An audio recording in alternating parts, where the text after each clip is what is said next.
Buenos días, estimados estudiantes. Hoy vamos a hablar de la parte del aprovechamiento de residuos de frutas y hortalizas, tomando en cuenta que en el contexto de nuestro país tenemos una buena producción y disponibilidad de estas materias primas, especialmente en el caso de las frutas que son básicamente de temporada. Ahorita, por ejemplo, tenemos disponibilidad de mango y podemos aprovechar incluso los residuos del mango para hacer procesamiento. En el caso de las hortalizas se dispone de tomate y producción de papa, que también se puede aprovechar no solamente la parte de la pulpa del producto, sino también la parte de las cáscaras para su procesamiento. En ese sentido, tenemos una de las líneas de procesamiento que puede ser opcionalmente la parte de la producción de aceites esenciales. ¿Qué son los aceites esenciales? Básicamente son un conjunto de compuestos caracterizados principalmente por compuestos del tipo volátiles. Cuando nosotros tenemos un perfume, por ejemplo, ese perfume básicamente está constituido por aceites esenciales disueltos en un solvente que normalmente suele ser un tipo de alcohol. Para ayudar también a fijar los aromas, se utilizan también los aceites esenciales. Así que son productos olorosos de composición compleja. Se extraen de las plantas a través de una técnica que se le conoce de arrastre de vapor. Esa técnica de arrastre de vapor es, yo pongo a hervir las hojas de un producto, en este caso, hablemos del eucalipto. El eucalipto yo lo puedo poner en un recipiente a hervir, pero consigo recuperar el vapor que se está levantando, ¿cierto? A través de un sistema de condensación. Eso que yo tengo allí va a ser vapor de agua conjuntamente con el aceite esencial. En ese sentido, entonces, habrá que después separar el aceite esencial del agua para obtener un producto más purificado. Esos aceites esenciales básicamente se componen de mono y sesquiterpenos, así se llaman los compuestos, además de compuestos fenilpropanoides. Entonces estamos hablando de compuestos que tienen en su estructura anillos aromáticos. Estos compuestos son los que en el caso de una naranja como la que se muestra acá, o incluso de cáscara verde o de la cáscara madura, le dan las características organolépticas, tanto que una persona cuando se come una mandarina lo denuncia el aroma de la mandarina y queda impregnada en sus manos parte del aceite esencial. Bien. Así que en el caso de los cítricos, por ejemplo, la mayoría de los aceites esenciales son extraídos por prensado de la región del pericarpio, o sea, de la parte externa de la cáscara del cítrico, lo que se utilizaría en la parte de la producción. En este caso observamos esta figura, esto es ya el aceite esencial de eucalipto ya empacado en una presentación de apenas 10 mililitros. Bien, las materias primas que se suelen utilizar en productos para la extracción de aceites esenciales están, por ejemplo, las flores. Como en el caso de las rosas, lo que se hace es una extracción del aceite esencial de las rosas que está concentrados los aromas de las flores. En el caso también del eucalipto, lo que se utiliza como materia prima son las hojas. También se pueden utilizar las cáscaras para el proceso de extracción de aceites esenciales. Las raíces constituyen también una fuente importante de aceites esenciales. Ahora mismo se puede hacer extracción del aceite esencial del rizoma, de la planta del zorrillo, aprovechando las propiedades curativas que tiene la planta del zorrillo. Lo otro es de los frutos, que también son materias primas para su producción. El aceite esencial es entonces, en ejemplo, los de las rosas, el aceite de eucalipto, la canela es un buen ejemplo del aprovechamiento de la cáscara de la canela en el proceso de extracción, en el caso del jengibre y la naranja. Las aplicaciones fundamentales de la parte de la producción de los aceites esenciales está la perfumería, la cosmética, la parte de la producción de alimentos. En el caso de la producción de alimentos, valga decir que si se quiere producir un sorbete con un aroma natural o un jugo, por ejemplo, enriquecido o que resalte el aroma natural, entonces se puede utilizar un aceite esencial para ayudar a resaltar ese aroma.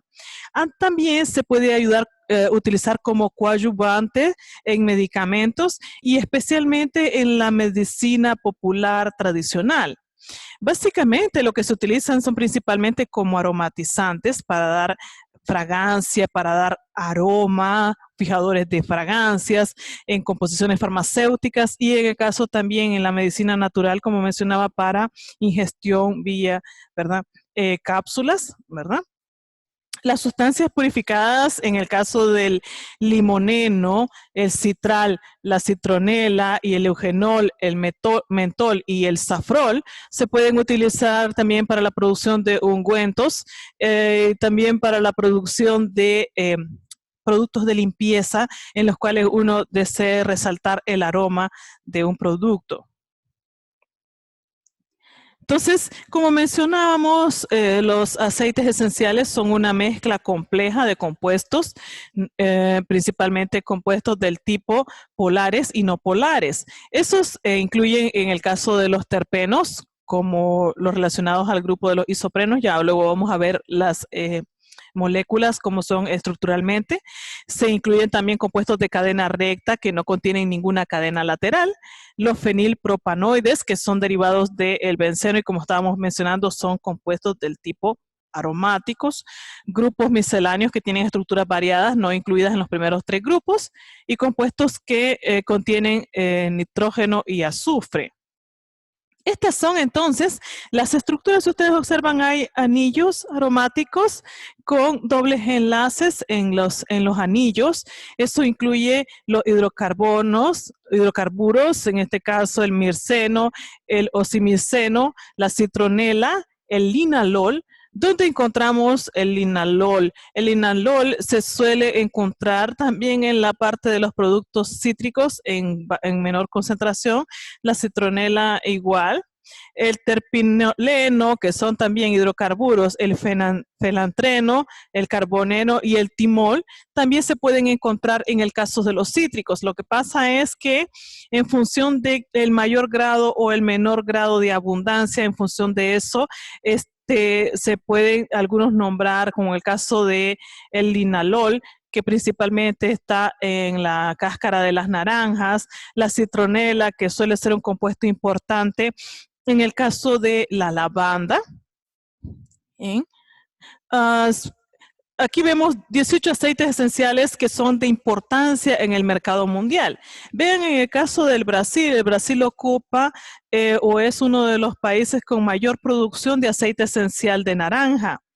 La menta japonesa es principalmente producida en la India.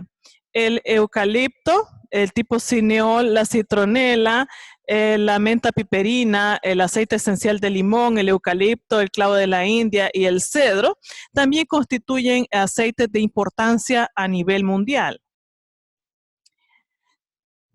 En el caso otro es la lima destilada. Este es otro tipo también de menta, que es lo que nosotros a veces le conocemos como hierbabuena, el cedro, la lavandina, el safrás, el alcanfor, el cilantro, la toronja. También se puede hacer extracción de aceite esencial de toronja.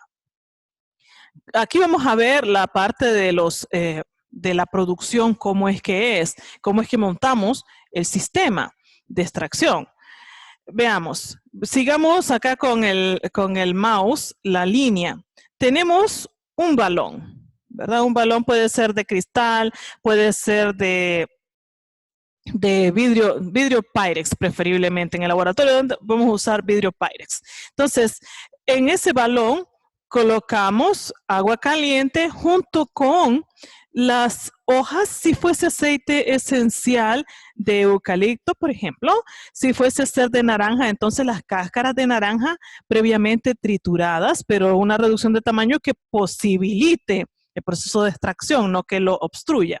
Entonces comienza a pasar el vapor a través de esa camada de las hojas. Cuando pasa el vapor funciona como un solvente. Ese solvente pasa a través del material vegetal y consigue extraer el aceite esencial que sube junto con el vapor de agua.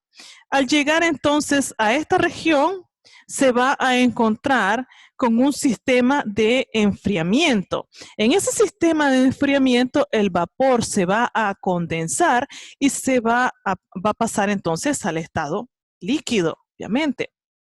Entonces, ya una vez que el vapor pasa a estado líquido junto con el aceite esencial, ¿verdad? Todos esos vapores se concentraron. Entonces, ahora tenemos una mezcla que es, ¿qué cosa?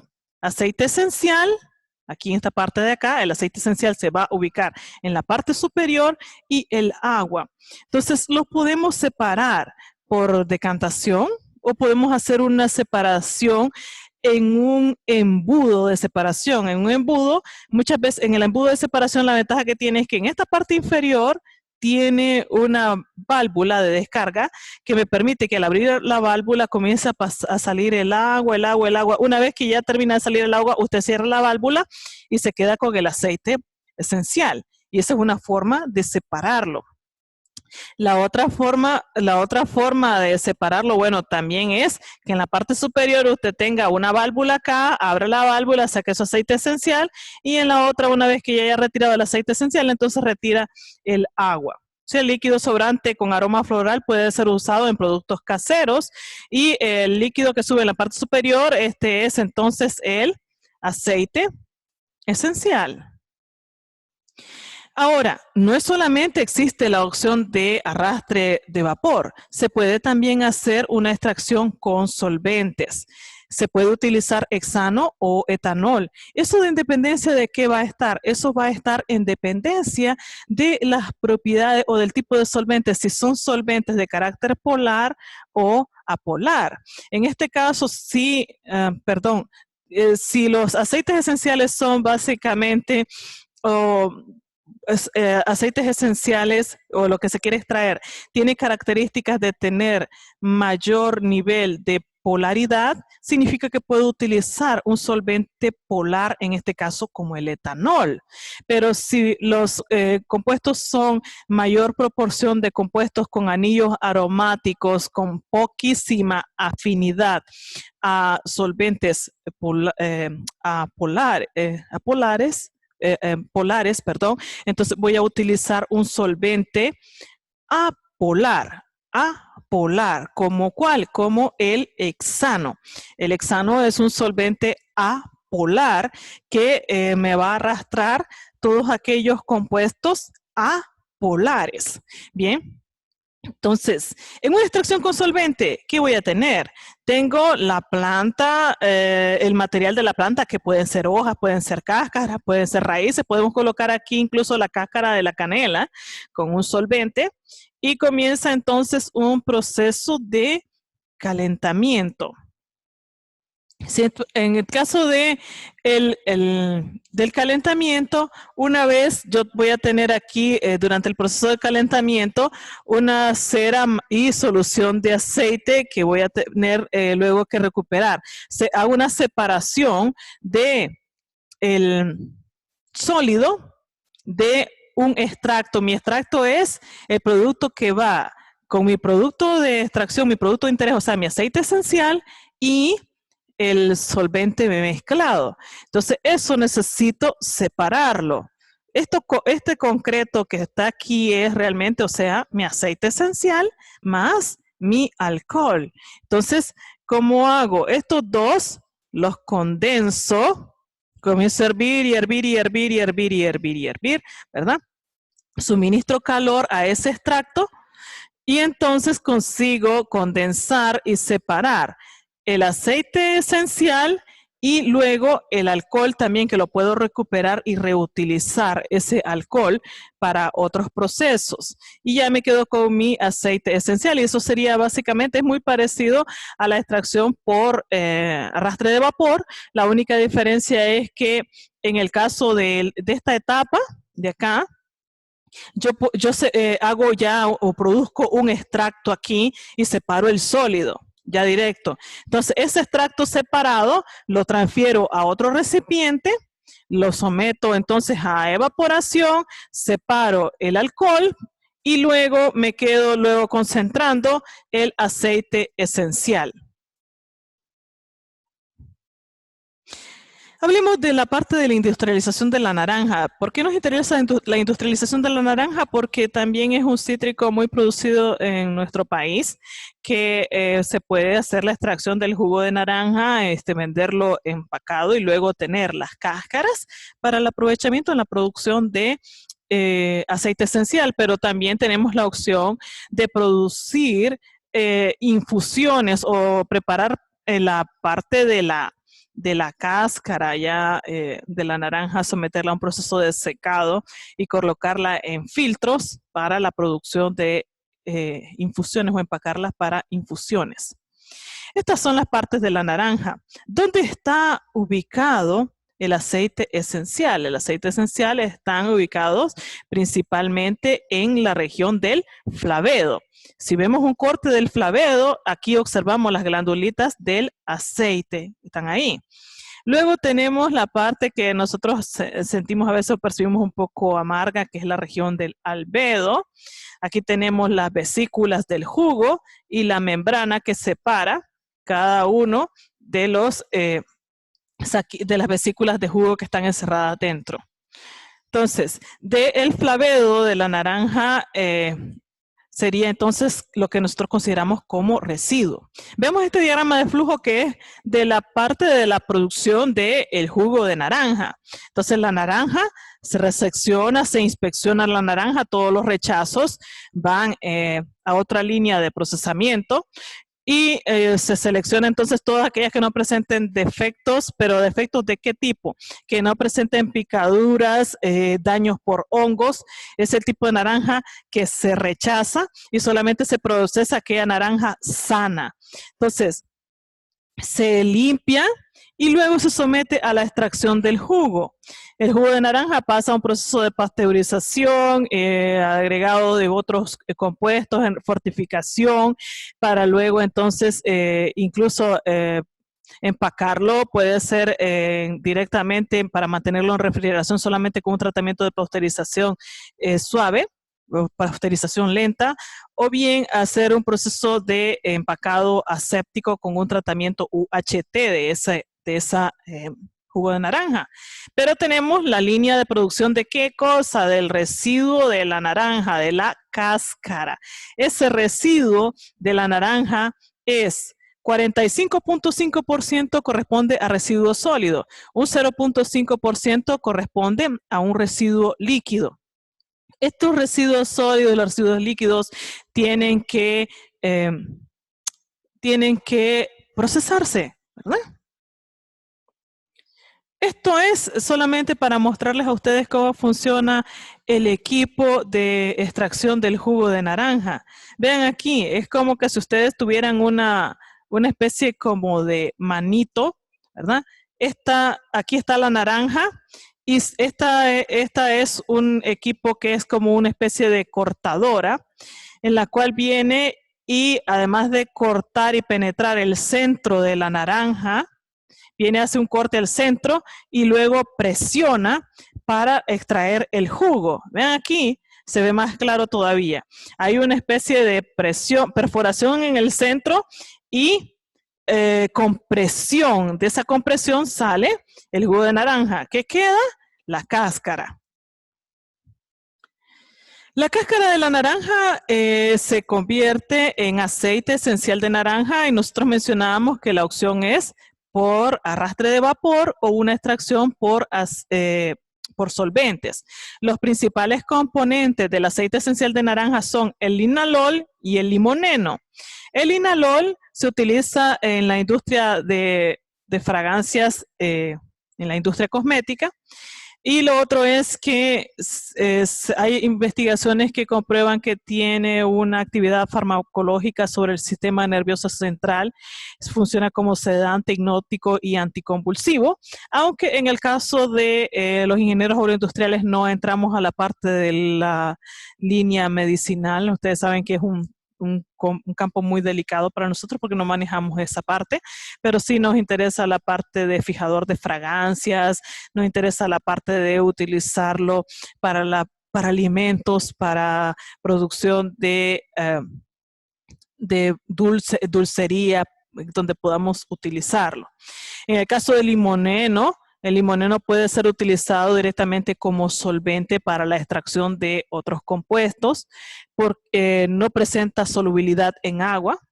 Se utiliza también como aromatizante o para dar fragancia en los alimentos, en perfumería y en productos domésticos de limpieza. Tienen efecto repelente e insecticida. Se puede utilizar para productos que son como los que se utilizan para evitar para que los zancudos se le peguen a uno, pues, básicamente. La parte del limón, ¿verdad? Se puede hacer la extracción de aceite esencial de limón por prensado a frío. Entonces, la cáscara de limón que se extrae del prensado para la extracción del jugo. Aquí tenemos, por ejemplo, el limón. Entonces, el limón es sometido a un prensado y se le extrae el jugo y tenemos la cáscara de limón. Esa cáscara de limón se puede someter a un proceso de extracción de aceite esencial, solo que ese aceite esencial tiene junto un residuo si se hace el proceso de extracción del aceite esencial por prensado a frío. Usted agarra las cáscaras y las somete a un prensado en una prensa hidráulica. En esa prensa hidráulica usted no solamente extrae aceite esencial, usted extrae también residuos sólidos. Así que usted lo va a someter a un proceso de centrifugación para separar los sólidos de el líquido que es el aceite esencial, es un aceite concentrado. Si yo quiero purificar ese aceite y fraccionarlo y sacar la fracción del limoneno y la fracción del linalol, entonces se hace una destilación que se le conoce como destilación fraccionada al vacío, que ustedes están estudiando ahora esta técnica en operaciones unitarias. Y porque se basa en diferencias en puntos de ebullición y te permite entonces separar en dependencia del punto de ebullición la fracción terpénica del aceite, el aceite esencial de limón. Este aceite esencial de limón yo lo puedo caracterizar luego para saber cuáles son sus componentes principales a través del método que se conoce como cromatografía gaseosa. En la cromatografía gaseosa ustedes agarran la muestra de su aceite esencial y la someten entonces a análisis y esto lo que hace es fraccionar y en función de la altura de la curva, en función de eso se puede decir qué compuesto es más abundante y qué compuesto es menos abundante. Esto es básicamente para luego hacer la etiqueta y decir proporcionalmente cuánto es en términos de composición limoneno, cuánto es linalol de ese aceite esencial de cáscara de limón. Y esta es una opción, esta es la opción por prensado en frío. Del aceite esencial de naranja, de la cáscara residual, bien, si analizamos en términos de cuánto se puede obtener de cada uno, después de que se extrajo el jugo, tenemos residuos sólidos y líquidos que son en torno de 8,000 toneladas, básicamente, de residuos sólidos y líquidos. De esos residuos se pasa a un proceso de extracción del aceite esencial. Si a partir de eso tendríamos apenas 12,8 toneladas de aceite esencial. ¿El resto qué son? El resto son los residuos sólidos. Entonces, los residuos sólidos se someten a una molienda húmeda, se someten a un secado pasan por un tamizado para la producción de ¿qué? Fibra dietética, muchachos. Esto es otra opción de procesamiento para tener entonces en torno de 5.200 toneladas de fibra dietética. Al analizar, la fibra dietética se puede clasificar en fibra dietética soluble y fibra dietética insoluble. La fibra dietética insoluble es principalmente celulosa, hemicelulosa y lignina. La fibra soluble son polisacáridos, como en el caso de sustancias mucilaginosas y algunos azúcares, bien, complejos que pueden estar como fibra soluble. La fibra dietética está catalogada así por la función que desempeña en el organismo en términos de funcionalidad. Y estamos hablando, la persona consume la fibra dietética y esta pasa a través del organismo y no es absorbida, más bien lo que ella hace es una función de ayudar al tracto digestivo en el proceso de digestión y aceleración del paso del bolo alimenticio a través del intestino, de manera que se ve favorecida la función del intestino, por eso se da esa catalogación como fibra dietética. No obstante, les recomiendo buscar a profundidad los conceptos de fibra dietética, la catalogación de fibra dietética insoluble y de fibra dietética soluble. Ahora, de 5.200 toneladas de fibra dietética, 2.491 toneladas corresponden a la insoluble y 1.076 toneladas de fibra insoluble. Si ustedes observan, los rendimientos en producción de aceite esencial a partir de 8.000 toneladas de residuos sólidos y líquidos son bajos en comparación con fibra dietética. Tenemos más de fibra dietética. La otra opción de aprovechamiento de los residuos de frutas y hortalizas son la producción de pectina. Si tenemos residuo de cáscara de naranja en torno de 8.000 toneladas, ese residuo de la naranja pasa por un secado, después del secado pasa por una molienda, después de esto se da una inactivación enzimática, ¿a través de qué? De un tratamiento térmico. Después de la inactivación enzimática se da un proceso de filtración. Seguidamente se da un proceso de extracción utilizando agua caliente a 120 grados Celsius para luego entonces hacer ya la purificación y obtener la pectina.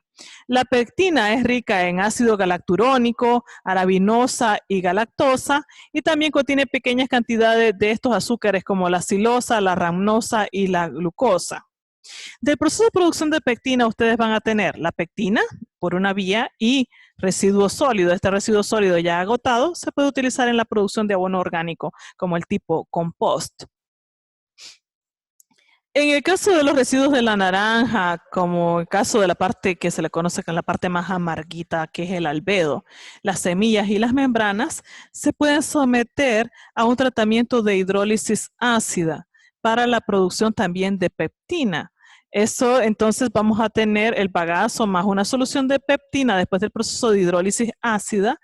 Esta hidrólisis ácida, ¿con qué la hacemos? La podemos hacer con ácido clorhídrico o la podemos hacer con ácido sulfúrico para que llegue a un pH entre 1.5 y 3. Luego tenemos entonces, después de la hidrólisis ácida, un bagazo más solución de pectina. Entonces aquí pasamos por un proceso de clarificación para separar la solución de pectina del bagazo. Esa clarificación la podemos hacer en un proceso de filtración y obtenemos la solución de pectina que pasa a una operación de precipitación. La precipitación se da con alcohol al 96% de pureza, 5 minutos de agitación y luego después de agitar esos 5 minutos lo deja 20 minutos en reposo.